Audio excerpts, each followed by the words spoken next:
What's up, YouTube? Welcome back. 10mm ammo test series. This is number 5. We've gone through Winchester Defender, we've gone through Tumble Upon Impact, HST, and most recently, SIG V-Crown, and that one was one heck of a performer. But anytime we do a 10mm video, whether it's the ammo series or not, we always get requests for this, Liberty Civil Defense. Every single video, every time in the comment section, you guys all want to see this. Now, I'll admit, I'm pretty interested in this stuff, and I have been for a while. I've wanted to test it. However, I never see it in my local shops, and it's really expensive to get to your house online. It comes in a nickel-plated case with a brass-colored primer and a 60-grain, very deep hollow point projectile. Now, that projectile is supposedly going at 2,400 feet per second and producing 780 foot-pounds of energy. That's a ton of energy. That's up there in 357 Magnum category. They say 12 inches of penetration at 10 feet. How much of the projectile is still penetrating, we're not sure. We're going to see. It says here on the box, a deep cavity projectile with starburst fragmentation. So now that it's here, we're going to go ahead and test it. But we're going to do more than your typical just gel testing and ammo series testing with it. We're going to go a little farther. We're going to try to put it through a few things, into a few things. We're going to disassemble one of these bullets and see what they're all about. And also, we're going to maybe reassemble one, but not your typical reassembly. More details to follow. But to follow our normal 10mm ammo testing pattern, we're going to be testing this out of a 5-inch Colt Delta Elite 1911 pattern and the Springfield XDM Elite 3.8-inch. We use these two guns because they produce similar ballistic results, but usually noticeable enough to see a difference. Side by side, lining up the chambers, there's the visual. So we always like to see the difference between these two barrel lengths. Usually what we see is, despite popular belief, the 3.8-inch is very adequate. We're going to shoot through a chronograph into gel so that we know the exact velocity of the bullets that are going into gel to do the damage that we're seeing in front of our face. As far as the blocks themselves, they're 20-inch shooter blocks. I don't expect to get past this first block, but we always have a catcher block. Something I need to point out right now, there's a cloud in the middle of this block, and this is because clear ballistics stinks and it's hard to work with. But there it is. It's not a big deal for this test, I don't think, because I don't believe we're going to get much more beyond this first 12 inches or so of gel. We might have a little bit of projectile in back here, but this is the part we care about. We're also going to put 3 rounds per pistol through the chronograph and into these B8 targets. These B8s are good measurable targets. They're easy to see. They're a great measure of accuracy. I usually do 5 rounds, but we're only doing 3 rounds to conserve these things so that we can do other testing. Now, I just have to say I have nothing to do with Liberty Ammunition. This is not a paid advertisement or promotion for any company at all. Let's get this testing started. All right, I'm 15 feet off that chronograph, about 20 feet off that target. Let's see how accuracy and velocity go.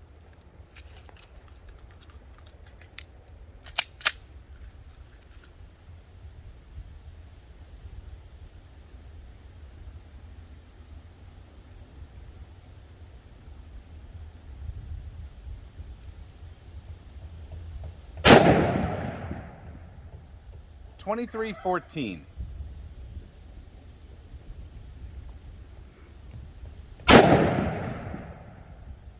2288.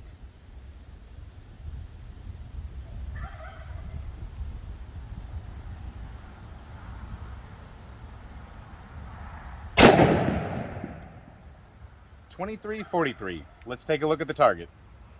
So here's our average and our foot-pounds. And here on the target, 1, 2, 3. Pretty awesome. Let's try the 5-inch. All right, everything's the same except for now we have a 5-inch Colt Delta Elite.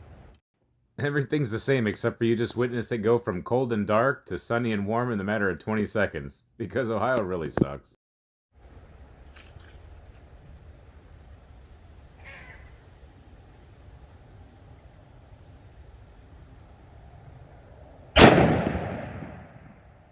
.2415.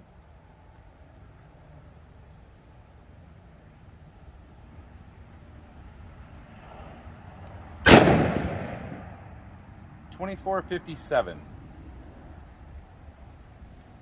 And a failure to put one into battery.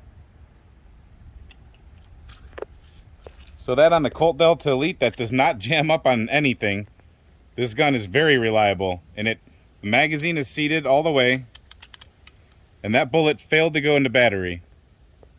What it's done is bounce that slide lock / release up, and it's locked it back. Now, it might have happened with my finger somehow, but that never happens with this gun. So something about the way this gun recoils now with that ammunition, I think, is probably partially responsible. That bullet did drive forward out of that magazine just a little bit, so I welcome anybody in the comment section to let me know what might have happened. Sometimes you might ride a safety upward, but you don't ride slide stops upward. So I'm not going to call test over with, but for me, no way, because I love my Delta Elite and this thing eats everything, and for it to not eat something, there's a problem. The Springfield now, it'll eat anything you put through it. You can pick any old round out of a garbage can and it'll fire it, so that doesn't count. This thing, that disappoints me with this ammo. All right, let's send the last one though anyway.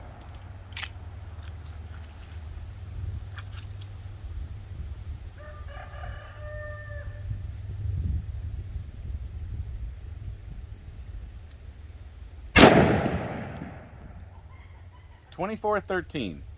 There's our average and there's our foot-pounds. Now this doesn't feel bad going off in the hand. Cameraman says it's really loud. I wasn't really paying attention. He says it's like a stick of dynamite going off.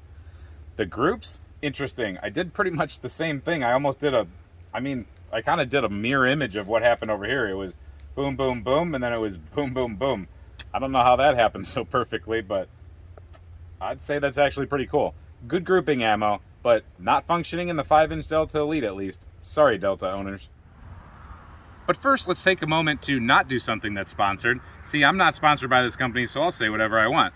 One thing that was really a little bit aggravating is I've never had an ammo company send me ammo that when you open up the box and you see it's top up like this, and you go and you pull out the ammo, and then all the bullets fall out because some idiot at the factory put it in upside down. Come on, for 50 bucks a box, you can at least put it in the right way up. All right, we've moved back a hair. We're 15 feet off the chronograph. This time the Colt Delta Elite gets to go first.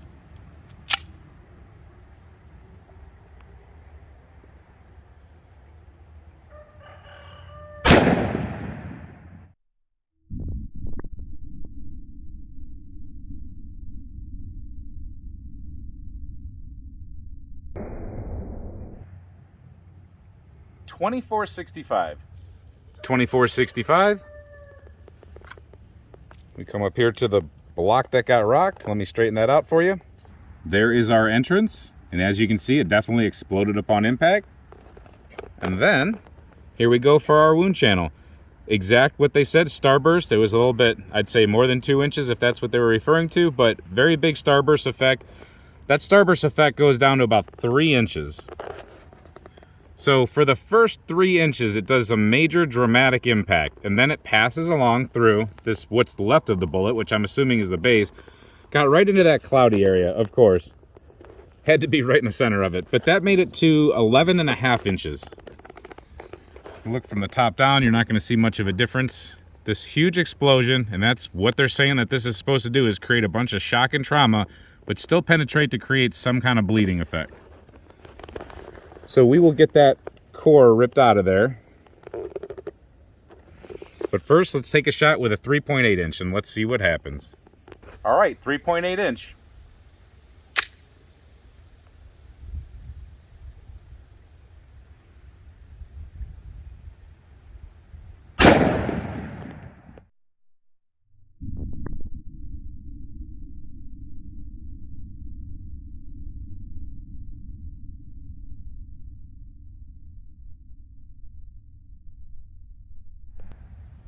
.23-14. Hopefully I didn't go out of the top of that block. 23-14. There is the entrance. And there is that entrance wound, that terrible little explosion. And yep, I did go out of the top of that block. When you hit a block this high, it tends to follow the path of least resistance and it goes upward. So we lost it at the 8-inch mark. So at 8 inches, it exited. I don't see it laying around anywhere. So pretty much identical, but I'll go ahead and shoot it one more time lower and see what we get. Of all ammunitions, of course, this is the ammunition I'll have to take a reshot on. I don't think we've had to do a reshot much, maybe once or twice, but not many. All right, let's try it again.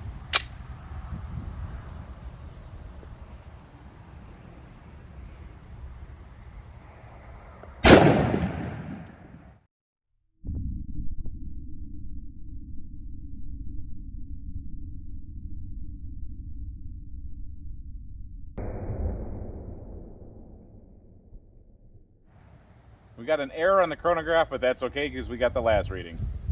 All right, there's our entrance. And what we see here from the side is the exact same repeat. That bullet just explodes, tears itself to pieces, dumps a bunch of energy right there, travels along, and stopped pretty much, I mean, a hair underneath where the other one stopped. We're talking about 11.5 inches right there for both of them. So I'll dig those out, but I can tell you right now there's just a little disc.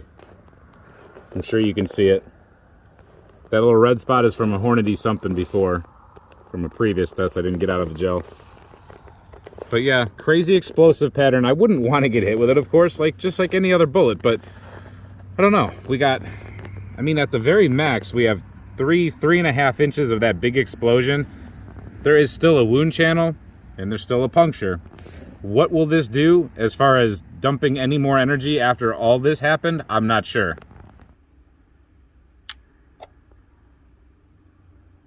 And we have about 41 grains left. 41 on that one. So interesting results, but not very surprising for extremely light for caliber type of projectile.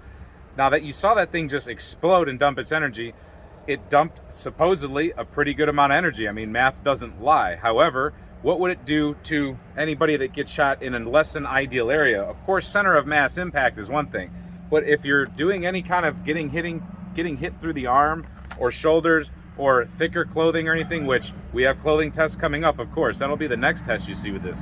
How does this perform through clothing? Because it's a big deal for a round like this. So is there enough energy in that little piece of plug to really transfer a lot of energy other than poking a hole? I don't know, but a hole is no good, bleeding is bleeding. And all that trauma does have to transfer some kind of nasty effect on the body. We've also learned it's very accurate, but we've also learned it doesn't function in my Colt Delta Elite. And people who are watching my channel aren't going to have a problem with this, but some people who are new to this channel, I promise you, I didn't limp wrist the firearm. He confirmed it. So I hope you enjoyed that test, and I hope you enjoy this 10mm series we're doing. If you're not familiar with the series, check out the playlist. It's pretty cool. We have a whole bunch of ammo to go through. We've already done a few, but we've got like 15 or 20 different kinds of ammos to go through. And until we see you next time, stay safe, have fun, and keep shooting.